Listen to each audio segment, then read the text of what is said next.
ఈ ప్రభుత్వం ఎమ్మెల్యేగా నేను ఉన్నప్పటికీ నా ఫోన్ ఖచ్చితంగా ఈ ప్రభుత్వం ట్యాపింగ్ చేస్తుందని చెప్పి నేను ఆరోపిస్తా ఉన్నానని చెప్పి సందర్భంగా తెలియజేస్తా ఉన్నాను.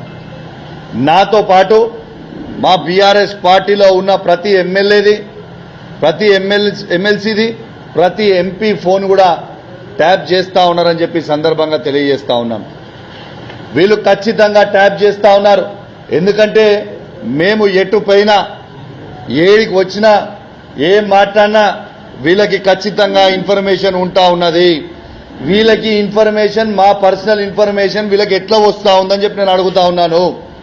ఖచ్చితంగా ఈ ప్రభుత్వము ఎమ్మెల్యేలది, ఎమ్మెల్సీలది, ఎంపీలది ఫోన్ ట్యాపింగ్ చేస్తున్నారని చెప్పి నేను సీరియస్గా అనుమానిస్తున్నాను.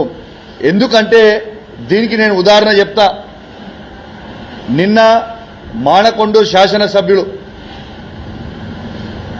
మంత్రి గారి ఇంట్లో హైదరాబాద్లో నిలబడుకుంటూ ఒక ఛానల్కి ఇంటర్వ్యూ ఇచ్చిండు.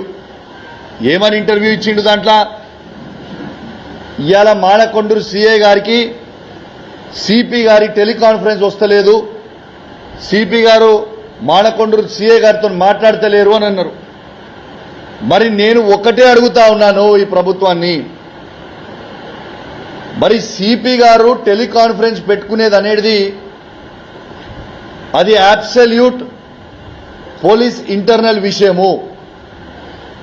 మరి ఈయనకి ఈ సిఐకి టెలికాన్ఫరెన్స్ పెడతలేరు అని ఎట్లా తెలిసింది ఎమ్మెల్యే గారికి నేను అడుగుతా ఉన్నాను. ఖచ్చితంగా సిపి గారి ఫోన్ని కూడా, కరీంనగర్ జిల్లాలో ఉన్న ప్రతి ఆఫీసర్ ఫోన్ని కూడా ఈ ప్రభుత్వం ట్యాప్ చేస్తుందని స్వయంగా ఒక అధికార పార్టీ శాసనసభ్యులు మంత్రి గారి ఇంట్లో నిల్చొని ఇంటర్వ్యూ ఇచ్చిందంటే దీని అర్థం ఏంటిదని నేను అడుగుతా ఉన్నాను.